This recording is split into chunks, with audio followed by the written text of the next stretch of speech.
अब आप लोग इसमें फोकस करना कि सबसे पहले मैंने क्या बताया, पौनों के प्रकार बताए। क्या बताया? पौनों के प्रकार। पौने मैंने कितने प्रकार की बताई? 3 प्रकार की। नंबर 1 स्थायी पवन, दूसरा बताया अस्थायी पवन, तीसरा बताया स्थानीय पवन। अब स्थायी पवनें कितनी होती है? 3 होती है। कौन कौन सी? एक होती है पूर्वा, एक पछवा, एक ध्रुवीय। अस्थायी पवनें कितनी बताई? 3। एक मानसूनी पवन, एक पर्वत समीर और घाटी समीर, तीसरा क्या है? स्थल समीर और समुद्र समीर। अब हमने बात की स्थानीय पवन। स्थानीय पवन में नंबर 1 क्या देखा हमने? फोन पवन। नंबर 2 चिनूक पवन। नंबर 3 सिरोको पवन। नंबर 4 मिस्ट्रल पवन। नंबर 5 लू पवन। नंबर 6 में क्या है? खमसिन। नंबर 7 क्या है? डॉक्टर या हरमट्टन पवन। नंबर 8 क्या है? बोरा पवन। Number 9 typhoon. Number 10 willy willy. Number 11 hurricane. Number 12 क्या है? नारवेस्टर। ये स्थानीय पवने हैं। अब यहां से हेडिंग लिखेंगे स्थायी पवन। देखो अब इसको समझना, मेन समझना इसी में है बस, औरों में कोई ऐसी दिक्कत नहीं है। सबसे पहले हेडिंग लिखेंगे आप लोग स्थायी पवन। स्थायी पवन को समझते हैं।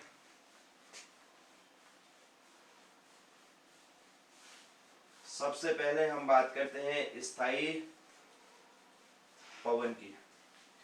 पवनें 3 प्रकार की होती हैं, स्थायी, अस्थायी और स्थानीय। सबसे पहले हम बात कर रहे हैं स्थायी पवनें। स्थायी पवनें 3 प्रकार की होती हैं, पूर्वा, पछवा और ध्रुवीय। अब देखिए, देखो ये ग्लोब है, इसके बीचों बीच की जो रेखा है इसे हम कहते हैं भूमध्य रेखा। क्या कहते हैं? भूमध्य रेखा। इधर पर देखो एक रेखा यहां है, एक यहां पर है, ठीक है? एक यहां पर है, एक यहां पर है। अब मैं इसको 30 डिग्री की रेखा दिखा रहा हूं, इसको 60 डिग्री, इसको 30 और इसको 60, ठीक है? ये 90 हो गया। 0, 30, 60, 90। भूमध्य रेखा कितने डिग्री पर होती है? इधर मैं लिख दे रहा हूं 0 डिग्री पर। ये भूमध्य होगी, भूमध्य। वैसे कर्क रेखा होती है 23.5 पर, ध्यान देना। 23.5 डिग्री उत्तर में कर्क रेखा, 23.5 डिग्री दक्षिण में मकर रेखा, ठीक है? इसको आर्कटिक रेखा कहते हैं, इसको अंटार्कटिक। ये 66.5 में होती है, लेकिन यहाँ पर हम 30 और 60 के हिसाब से इसको समझते हैं। अब आप लोग मुझे यहाँ से बताना है, जैसे जैसे मैं पूछते रहूंगा आप लोग आंसर करते रहना। सबसे पहले आप मुझे ये बताइए कि जो ध्रुव है, ये उत्तरी ध्रुव है, इसे हम क्या कहते हैं? उत्तरी ध्रुव। नॉर्थ पोल कहते हैं, इसे हम क्या कहते हैं? साउथ पोल, दक्षिणी ध्रुव। अब आप मुझे ये बताइए, यहां इन ध्रुव में टेम्परेचर लो होगा या हाई होगा? जल्दी आंसर करते रहना। ध्रुव में टेम्परेचर लो होगा या हाई होगा? करिए आंसर। ध्रुव में टेम्परेचर लो होता है या फिर हाई होता है? करिए आंसर जल्दी से। ध्रुव में टेम्परेचर लो होता है या हाई होता है? बिल्कुल सही है, टेम्परेचर क्या होता है? लो होता है। यहाँ पर टेम्परेचर लो होता है। जब टेम्परेचर जब लो होता है तो प्रेशर कैसा होगा? अब आंसर करो, बताइए। यहाँ टेम्परेचर लो होता है तो प्रेशर कैसा होगा? हाई होगा, होगा ना? तो यहाँ पर देखो, इन ध्रुव में हाई प्रेशर होता है, यहाँ हाई प्रेशर, यहाँ भी हाई प्रेशर, यहाँ भी हाई प्रेशर, ठीक है? इन ध्रुव में उच्च दाब होता है। क्या होता है? उच्च दाब, क्योंकि टेम्परेचर क्या होता है? लो होने के कारण दाब उच्च होता है, पहली बात। अब देखो भूमध्य रेखा ये है, ये भूमध्य रेखा। आप अगर कुछ भी नहीं करो भूमध्य रेखा में टेम्परेचर हमेशा हाई रहता है, तो प्रेशर कैसा होगा? लो। अब देखो, एक तरफ से आपको यहाँ पता चल गया यहाँ हाई प्रेशर है, यहाँ हाई प्रेशर है। सबसे पहले मैंने क्या बनाई? एक भूमध्य रेखा, एक यहाँ पर रेखा 30.5 डिग्री पर, एक 60 डिग्री, एक यहाँ 30, एक 60, ठीक है? फिर मैंने इन ध्रुव में देख लिया, यहाँ भी हाई प्रेशर है, वहां भी हाई प्रेशर। अब करना क्या है? ध्यान दो। High pressure, low pressure, high pressure, low pressure, high pressure, low pressure, high pressure, ये करना है। सबको समझ आया क्या? बताइए किस किस को समझ आया। आ गया तो यस लिखो, नहीं तो नो लिखो, जल्दी लिखो। समझ आ गया तो यस लिखो, नहीं आया तो नो लिखो। फिर मैं दोबारा बता रहा हूं, नहीं तो। समझ आ गया? यस लिखो, नहीं आया नो लिखो, जल्दी लिखो। दोबारा, ठीक है, ठीक है, ठीक है, ठीक है। नहीं आया, ठीक है। देखो अब फिर से देखो, फिर से देखना, फिर से देखेंगे एक बार इसको। देखो अब ध्यान देना, ठीक है। देखो आप लोग भी बनाओगे फिर, ये बीचों बीच की रेखा है, ये 0 डिग्री, 0 डिग्री, एक रेखा 30, एक 30 में यहाँ बनाई, एक 60, एक 60 में ये बनाई, ठीक है। 0 डिग्री, ये 30 में, ये 60 में, 30 60, 30 डिग्री 60 डिग्री, यहाँ भी 30 डिग्री 60 डिग्री हुआ। अब मैंने कहा ये ध्रुव है, दक्षिणी ध्रुव, ये उत्तरी ध्रुव। ध्रुव में, दक्षिणी ध्रुव में मैंने कहा, दक्षिणी ध्रुव और उत्तरी ध्रुव में टेम्परेचर लो होगा तो प्रेशर हाई होगा। यहाँ हाई प्रेशर, यहाँ भी हाई प्रेशर, लिख दिया हमने। अब हमने क्या किया, हाई प्रेशर, फिर इस वाली रेखा में लो प्रेशर, फिर यहाँ हाई प्रेशर, फिर लो प्रेशर, देखो फिर हाई प्रेशर, फिर लो प्रेशर, फिर हाई प्रेशर, ये गया। अब बताओ, अब समझ आया? अब जिस जिसको आ गया यस लिखो, जिस जिसको नहीं आया नो लिखो, लिखे जल्दी। जिस जिसको आया यस लिखो, जिसको नहीं आया नो लिखो, जल्दी लिखिए। परी बताइए आप भी, आशा नहीं आया तो नो लिखो जल्दी से, मैं एक बार फिर बता रहा हूं, जल्दी लिखो।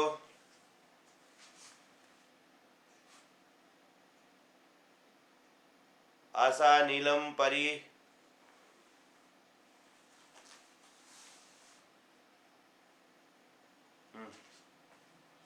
आ गया, ठीक है। बीच की लाइन में हाई लो नहीं आया समझ, ठीक है। हाँ देखो ये क्यों हुआ, देखो ये स्थितियां, ग्लोब में स्थितियां ऐसी होती है ना, यहाँ हाई है तो यहाँ भी, यहाँ और यहाँ हाई है। अब यहाँ पर कुछ स्थितियां ऐसी बनती हैं, यहाँ high low high low high low high ऐसे बनता है। यहाँ पर लो होने का कारण तो आपकी समझ में आ गया होगा। यहाँ लो क्यों है, क्योंकि भूमध्य रेखा में टेम्परेचर क्या होता है, हाई होता है तो प्रेशर लो होता है। लेकिन इस क्षेत्र पर स्थितियां ऐसी बनती है कि दोनों तरफ से दबाव पड़ करके यहाँ हाई प्रेशर बन जाता है, यहाँ भी, इन दोनों रेखाओं में 30 डिग्री पर हमेशा हाई बन जाता है, जबकि 60 डिग्री में क्या बन जाता है, लो प्रेशर। यहाँ हाई प्रेशर लो प्रेशर। अब यहाँ पर नहीं बनना चाहिए थे, लेकिन यहाँ की स्थितियां, ग्लोब में ऐसी स्थितियां बनती है कि इनमें ऐसी स्थिति दिखाई देती है धरती के उसमें, ग्लोब में, ठीक है। ये स्थितियां दिखती हैं, मतलब अब यहाँ पर एक्चुअल टेम्परेचर की स्थिति नहीं होती, लेकिन ऐसी स्थितियां दिखती हैं इसमें। यहाँ हाई है, यहाँ लो है, यहाँ हाई है, यहाँ लो है, यहाँ हाई, यहाँ लो, यहाँ हाई, ठीक है। ये इसका नियम है, हवाओं के चलने का नियम है ये। इस बल को एक बल लगता है, इस बल को हम कोरियोलिस बल के नाम से जानते हैं। अब इसको आपको समझना यह है कि ये 0 है, ये 30 है, ये 60 है, ये 90 है, ये 0 है, 30 है, 60 है, 90 है। ध्रुवों को समझ लो भाई, ध्रुव में हाई प्रेशर है, उसके बाद अपने आप बनाने जाओ, high pressure low pressure, high pressure low pressure, high pressure low pressure, high pressure, यही स्थिति बनती है इसमें, ठीक है। अब नियम क्या होता है, हवाएं कहां से कहां को चलती हैं बताइए, हाई से लो को, लो से हाई को, कैसे चलती हैं हवाएं? हवाएं कहां से कहां को चलती हैं बताइए, हवाएं किस दिशा से किस दिशा को चलती हैं बताइए। हवाएं कहां से कहां को चलती हैं, विंड किस दिशा से किस दिशा को चलती हैं, हाई से लो या लो से हाई? हाई से लो। कल हमने पढ़ा था ना, हवाएं हमेशा हाई से लो। बस अब आपको कुछ नहीं करना है, हवाएं चला देनी है। ये हाई प्रेशर है, यहां से लो प्रेशर को, ये ठीक है। अब हाई इधर है, लो इधर है। अब आपको यहां पर एक चीज ध्यान रखनी है कि ये हवाएं जो हाई से लो की ओर चलेंगी, ये कोरियोलिस बल के कारण अपने दिशा से थोड़ा सा विचलित होकर के पश्चिम की ओर ऐसे मुड़ जाते हैं, देखो ये चीज समझिए, ठीक है। और ये हाई से लो की ओर चल रही है, यहाँ हाई है यहाँ लो है, ये मुड़ करके पूर्व की ओर को ऐसे चले जाते हैं। ये कहां को मुड़ जाती हैं, पूर्व की ओर। देखो ये वाली हवाएं भी कहां को मुड़ जाएंगी, पूर्व की ओर को, ये ऐसे हाई प्रेशर से लो प्रेशर की ओर। ये अब हाई इधर है, लो इधर है, ये मुड़ जाती है पश्चिम की तरफ को ऐसे, ये जबकि हाई इधर है, लो इधर है, ये सीधे सीधे चलती हैं ध्रुवों की पवनें। अब देखिए समझ आया, ये जो पूर्व की तरफ मुड़गी इनको कहते हैं पूर्वा पवन। इनको क्या कहते हैं? पूर्वा पवन। ये जो पश्चिम की तरफ मुड़गी इनको कहते हैं पछुआ पवन। पछुआ पवन।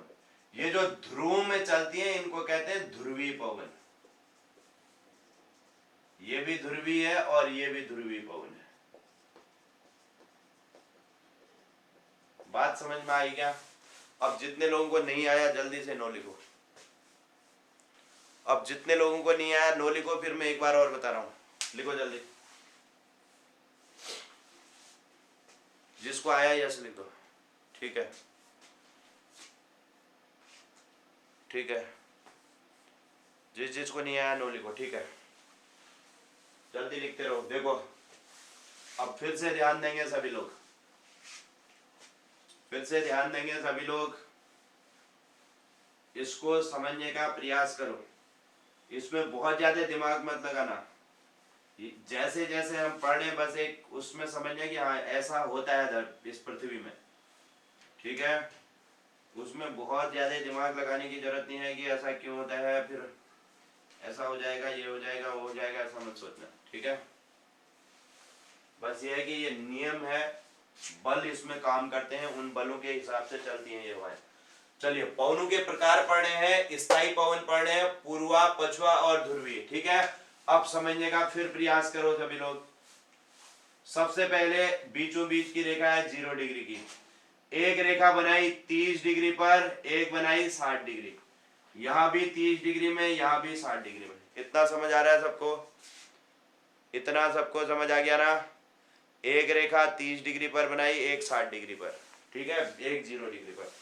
अब मैंने कहा ध्रुव में टेम्परेचर लो होता है तो प्रेशर क्या होता है? High pressure. यहां भी हाई प्रेशर। अब हमें कुछ नहीं करना है, high pressure, low pressure, high pressure, low pressure, high pressure, low pressure, high pressure, ये कर देना। इतना समझ आया? बताइए। अब मैसेज करो, क्या इतना सबको समझ आया? आ गया इतना भी, इतना सबको क्लियर हो गया। ठीक है, अब मैंने कहा हवाएं कहां से कहां को चलती हैं? हाई से लो की ओर। अब देखो ये हाई है, यहाँ लो है, यहां से यहाँ की ओर चलेंगी हवाएं, ऐसे यहां से यहाँ को चलेंगी, यहां से यहाँ को, यहां से यहाँ को। ध्यान देते रहना, ये हाई है, ये लो है, यहां से यहाँ को चलेंगी। ये कितना क्लियर है सबको? इतना क्लियर हो गया? ये हाई प्रेशर था, ये लो प्रेशर, हाई से लो की ओर चल रही है। ठीक है, इतना भी क्लियर हो गया। ठीक है, अब देखो, अब यहां पर ध्यान देना। अब ये जो 30 से 60 वाली है ना, 30 से 60, ये पौने पश्चिम की ओर मुड़ जाती हैं। 30 से 60 वाली कहां को मुड़ेंगी? पश्चिम की ओर। ये हाई यहाँ है, लो यहाँ है, हाई यहाँ है, लो यहाँ है। हाई से लो की ओर जाएंगी, लेकिन मुड़ कहां को जाएंगी? पश्चिम को। ये ऐसे ऐसे मुड़ जाती हैं। ये इनमें एक बल काम करता है, इसे कहते हैं कोरियोलिस बल। हाई इधर है, लो इधर है, ये ऐसे मुड़ जाएंगे ये पश्चिम की तरफ। सीधे न जाकर के थोड़ा सा कहां को मुड़ जाती हैं? पश्चिम को। अब बताइए, इतना समझ आया? अब करो मैसेज, हो आया समझ? इतना सबको आया समझ? ठीक है, देखो ये जो ध्रुव में चल रही थी, इस ध्रुव में इसे हम क्या कहेंगे? ध्रुवीय पवन कहेंगे। ध्रुवीय पवन। ये भी क्या कहलाएगी? ध्रुवीय पवन। ये जो 30 से 60 में चल रही है, ये वाली और ये वाली, इसे हम क्या कहेंगे? ये पश्चिम की ओर मुड़ी है तो क्या कहेंगे? पछुआ पवन कहेंगे ना, पछुआ पवन। हो गया अब काम। अब देखो ये हाई है, ये लो है, ये हाई है, ये लो है, यहां से यहां को, यहां से यहां को चलेंगी। लेकिन क्या होगा? ये 0, 30, 60 ऐसे, हाँ ये 30 है, ये 60। लेकिन ये वाली हवाएं पूरब की ओर मुड़ जाएंगी। कहां को मुड़ेंगी? ऐसे पूरब की ओर को। ये कोरियोलिस बल लगता है, उस कारण से ये कहां को मुड़ जाती हैं? पूरब की ओर को। ये जो पूरब की ओर मुड़ी है, इन पवनों को कहते हैं पूर्वा पवन। क्या कहते हैं? इन्हें क्या कहते हैं? पूर्वा पवन। तो नंबर 1 पूर्वा पवन, नंबर 2 पछुआ पवन, नंबर 3 ध्रुवी पवन। ये 3 प्रकार की पवन है। इस बीच में ये खाली स्थान होता है, देखो ये दोनों ध्रुव में 0 डिग्री से 5 डिग्री का, दोनों ध्रुव में 0 डिग्री से 5 डिग्री का ये लो प्रेशर एरिया होता है। कैसा एरिया होता है? लो प्रेशर एरिया, ये वाला। दोनों ध्रुव में 0 से 5 डिग्री तक का क्षेत्र, इसे कहते हैं डोल्ड्रम। क्या कहते हैं? डोल्ड्रम कहते हैं। अब मुझे बताओ, अब आपको समझ आया क्या? अब जल्दी मैसेज करो समझ आया या नहीं आया, नहीं तो फिर एक बार और बता रहा हूं। अब मैसेज करो समझ आ गया?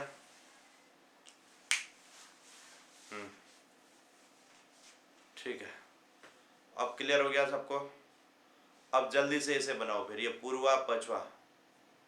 ठीक है, ठीक है। ये पवनें 3 प्रकार की होती हैं, एक पूर्वा, एक पछवा और एक ध्रुवी पवन। बनाइए अब इसको।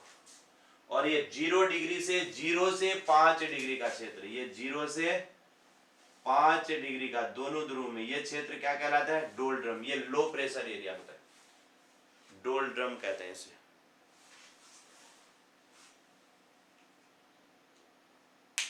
अब मैं अभी सब लिखाता हूं। कोरियोलिस बल कहते हैं, अभी लिखा रहा हूं, ठीक है? कोरियोलिस फोर्स कहते हैं, कोरियोलिस बल के कारण ये अपने मार्ग से विचलित हो जाते हैं। मैं लिखाता हूं, आप एक बार इसको समझ लिया तो बना लो जल्दी से। बना लिया सबने? ठीक, अब लिखना शुरू करो सब लोग।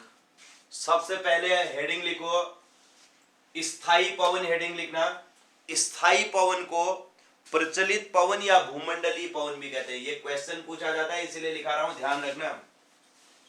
स्थायी पवन को प्रचलित पवन या फिर भूमंडलीय पवन भी कहते हैं, भूमंडलीय पवन भी कहते हैं। निम्न में से किस पवन को प्रचलित पवन कहा जाता है, ऐसे पूछा जाता है। हेडिंग लिखेंगे, स्थायी पवन या प्रचलित पवन या भूमंडलीय पवन। और इसमें पहला पॉइंट लिखना, जो पवनें पूरे वर्ष भर एक ही दिशा में चलती हैं स्थायी पवन कहलाती हैं। क्या लिखोगे? स्थायी पवन में जो पवनें पूरे वर्ष भर एक ही दिशा में चलती हैं स्थायी पवन कहलाती हैं। परमानेंट विंड हुई है, हाँ। जो पवनें पूरे वर्ष भर एक ही दिशा में चलती हैं स्थायी पवन कहलाती हैं।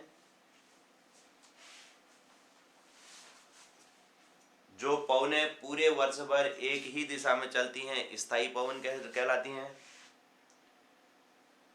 ये 3 प्रकार की होती है, लिखिए, ये 3 प्रकार की होती हैं। ये 3 प्रकार की होती हैं। नंबर 1,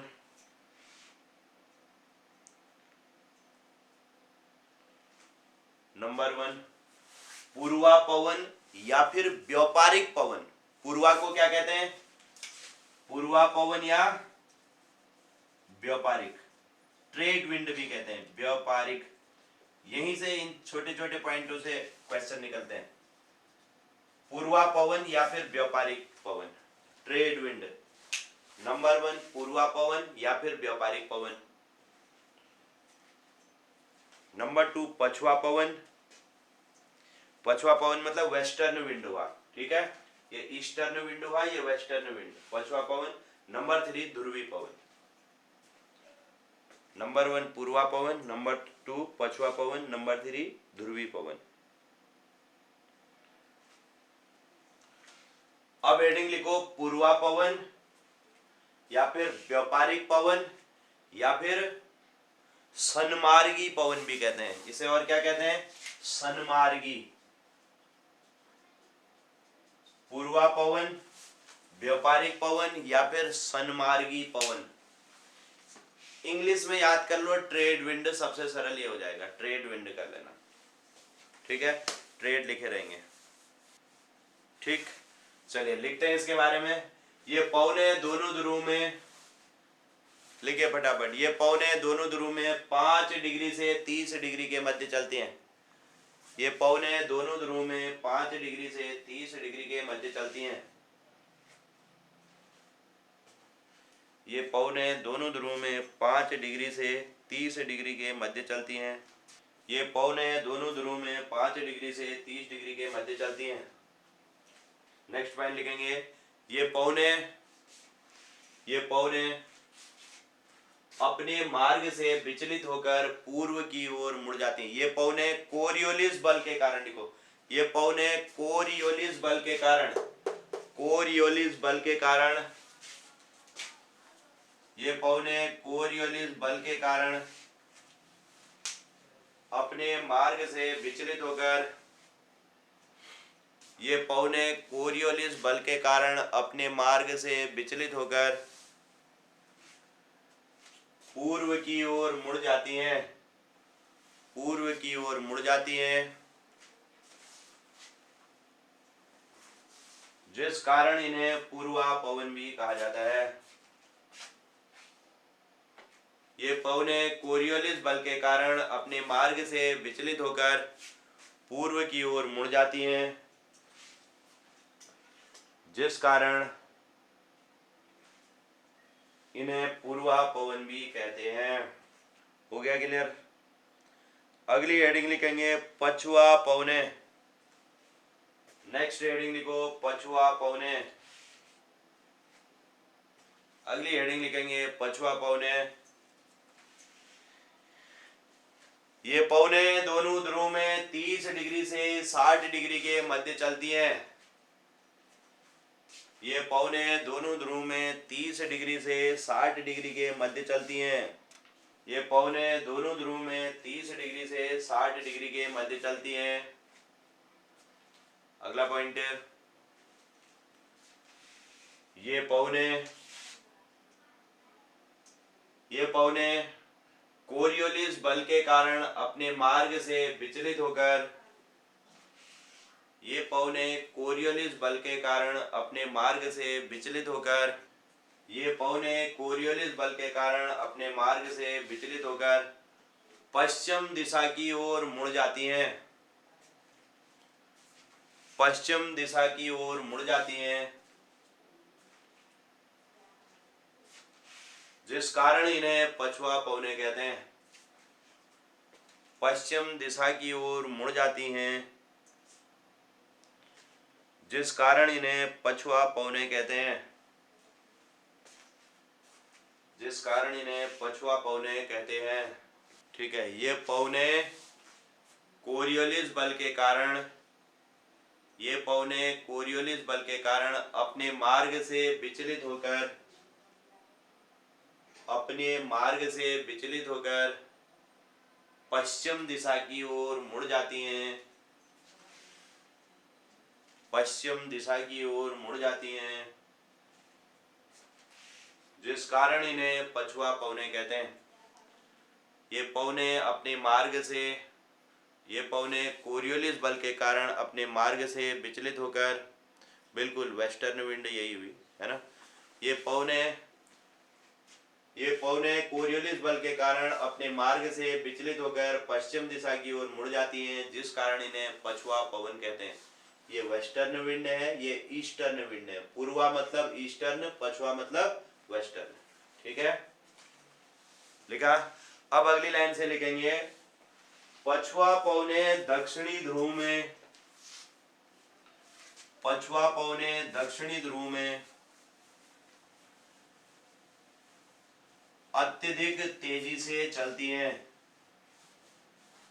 पछुआ पवने दक्षिणी ध्रुव में अत्यधिक तेजी से चलती हैं, जिस कारण इन्हें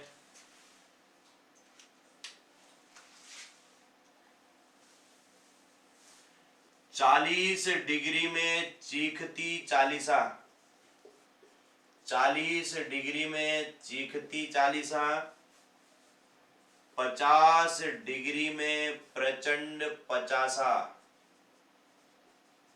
और 60 डिग्री में चीखता साडा, चीखता साडा, या फिर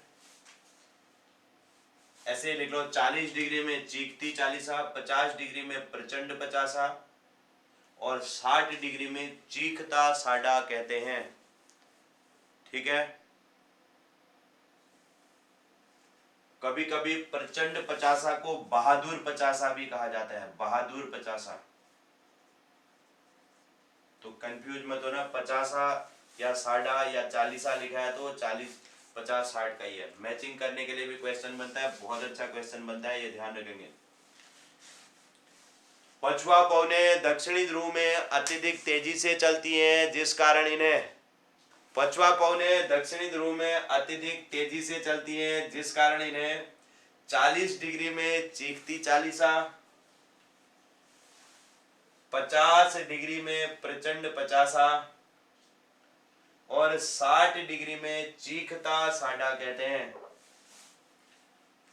लिखा बिना, 40 डिग्री में चीखती चालीसा, 50 डिग्री में प्रचंड पचासा और 60 डिग्री में चीखता साडा कहते हैं। हो गया क्लियर?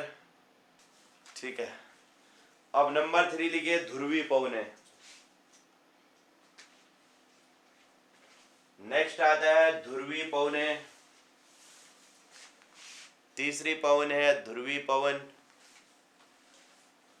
और ध्रुवी पवन को क्या लिखेंगे? ये पवनें दोनों ध्रुव में 60 डिग्री से 90 डिग्री के मध्य चलती हैं। ये पवनें दोनों ध्रुव में 60 डिग्री से 90 डिग्री के मध्य चलती हैं। ये पवनें दोनों ध्रुव में 60 डिग्री से 90 डिग्री के मध्य चलती हैं।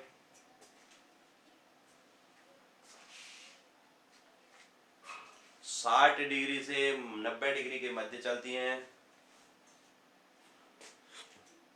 अगला पॉइंट लिखेंगे,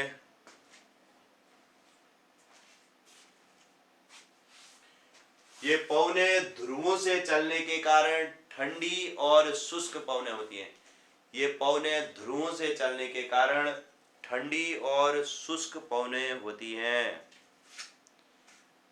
ये पवनें ध्रुवों से चलने के कारण ठंडी और शुष्क पवनें होती हैं। ये पवनें ध्रुवों से चलने के कारण ठंडी और शुष्क पवनें होती हैं। लिखा सबने? ये पवनें ध्रुवों से चलने के कारण ठंडी और शुष्क पवनें होती हैं। क्लियर हो गया यहाँ पे? ठीक है। अब देखो यहाँ पर मैं एक लिखा रहा हूं आपको, 2-3 पॉइंट लिखा रहा हूं। एक है डोल्ड्रम, नंबर 1। नंबर 2 में आपको लिखाऊंगा कोरियोलिस बल, कोरियोलिस बल। नंबर 3 में आपको लिखा रहा हूं अश्व अक्षांश। जल्दी से इनको लिखेंगे, अश्व अक्षांश, हॉर्स लैटिट्यूड कहते हैं। सबसे पहले हेडिंग लिखो डोल्ड्रम।